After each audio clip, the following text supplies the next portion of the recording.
God, he's glorious. This is madness. This is amazing.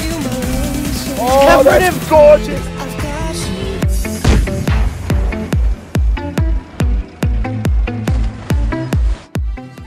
Hey guys, Ox here, bringing you another video. Today I'm going to be bringing you two games with the Bat Chat. Obviously it's the tier 10 light tank, currently my favourite tank in Blitz. Before we get into the video, I just want to say a huge thank you for 1,000 subs. Not really sure how that happened, but it happened pretty quick, so thank you everyone for subscribing. Hopefully the channel will continue to grow. But yep, I just want to say thank you for 1,000 subs. So yeah, on with the video. The Bat Chat is a very complex tank to play, and it is probably the hardest tank to play in the game in terms of tier 10 anyway. The first game obviously is on Mines, as you're seeing now. The second game will be on Fort Despair, and basically this is just how I play my Bat Chat. Usually the games are longer games, they're more drawn out, because they kind of need to be if you want to get large amounts of damage in this thing. You need to take your time and you need to just let the damage stack up, because I find with some people they become overconfident and overly aggressive in this tank because of the speed. A lot of people play this like a spotting tank. I know that it is a light tank in this game, but me personally, I think it's okay to sacrifice some of your average spots just to keep your hit points, and there is really good reason for this. Now my reasoning for this is because the Bat Chat becomes very, very, very dangerous at mid to late game, because of most tanks are going to be on half HP or 2 shots or even 1 shots, and with the clip, your speed and your camo, it makes it a very, very dangerous tank, as I said. The problem is, a lot of people that I find playing the Bat Chat and see playing the Bat Chat, they seem to have no hit points within the first minute of the game. And then towards the end, because they have survived, because they're able to run away, they just don't have the hit points to do what they need to do. And it's kind of a shame, because, you know, it's kind of heartbreaking to think that you could have won a game if you just kept your hit points at the start or traded a bit better. And, you know, there's nothing wrong with trading, but I find in the Bat Chat, if you can get through the first like 2-3 minutes of a game, then you really start making an impact, because the characteristics of this thing, it's not, obviously you can't brawl in it, and you know, you can't go hold down or whatever, but just being able to move around the battlefield so freely. I'm not really doing it here on this Mines game, but it's just able to, you can control the engagement and you can choose where you want to fight the enemy. You know, if you're playing a mouse, if you go one side of the map, odds are you're going to be stuck there for the whole game, and if someone comes up behind you, you have to turn. In the Bat Chat, it's kind of hard to come up behind it, because it's always usually behind you. The Bat Chat isn't all positive. There are some negative things to this tank. The real 2 negative things for me is, one, the ammo capacity of this tank is only 30, and that plus the alpha, which is lower alpha than the average 105mm gun, kind of doesn't make any sense to me. Surely if it has a 105mm gun like all the other meds, then surely it should have the same alpha. But all that in mind, the tank overall for me is the best tier 10 tank. And I don't mean that as in it's got amazing penetration or it's got an amazing gun or anything. It is just a very, very fun tank to play, and as well as being fun, it is a very dangerous tank at the end of a game when you're on high hit points.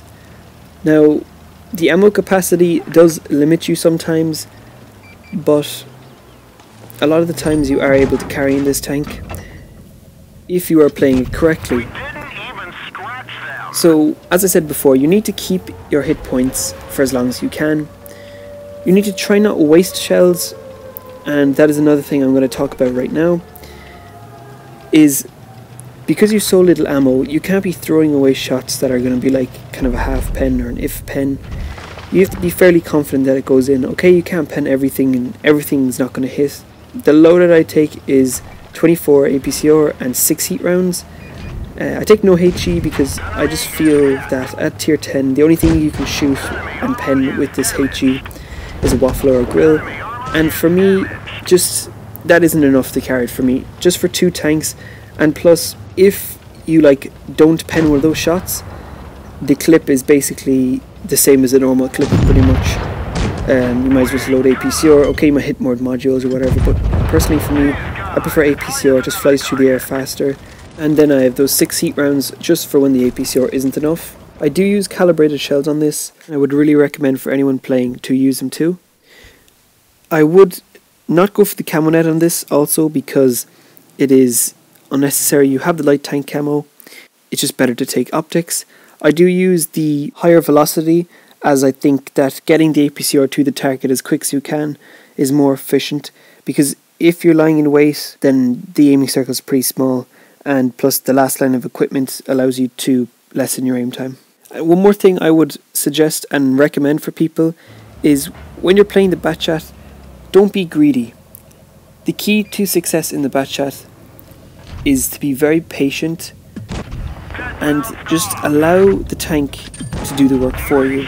And what I mean by that is you can't sit in front of heavy tanks exposed and expect the gun to just trade out all its shots and pen everything and, you know, get hit but it's worked because you put out more damage. It doesn't work like that. How I play my bat chat is like an assassin or a hitman.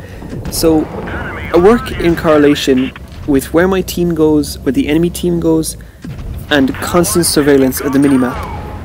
Now with a kind of a mixture of all these things, you're able to pick out targets who are by themselves, have no support, and you're able to position yourself to give yourself the optimum advantage.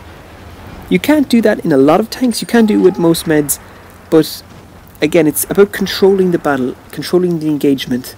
If you're able to fight the enemy where you want them, usually that's going to mean that they're not comfortable fighting there. Now, like the Jaeger in E5, if you catch people in the open, it's very nice because they can't go anywhere. If you're using the hill like I am here, it's very hard for this Jaeger to hit me because, again, I'm a very small target, and if I'm rocking back and forth like here baiting the shot, you can see he buys the shot, he shoots, misses, and here you can see the penetration and stuff. It's not great. I had to use heat there and one went into the track completely out of the aiming circle. But nevertheless, we put one into him and we just bugger off. There's no point trading with him anymore.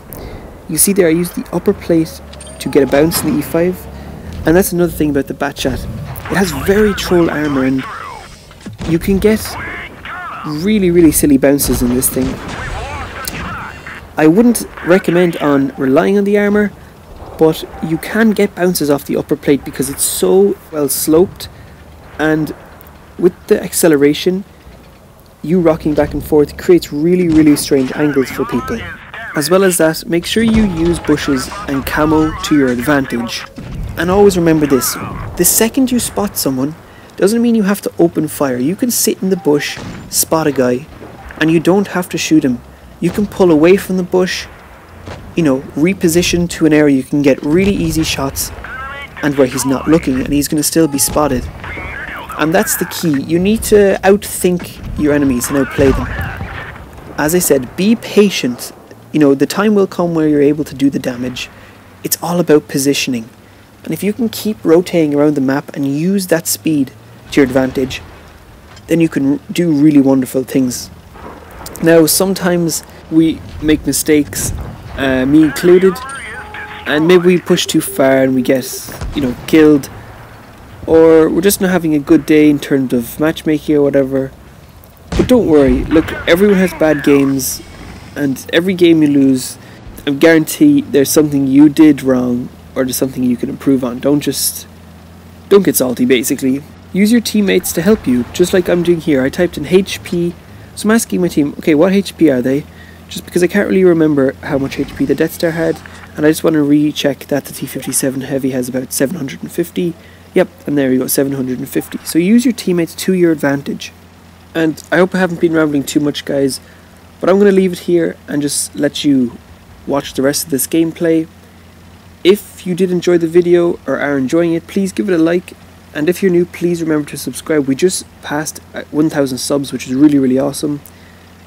So just thanks again to everyone who subscribed. So that's it, guys. Hope you enjoyed, and I'll see you all, you dudes, in the next one.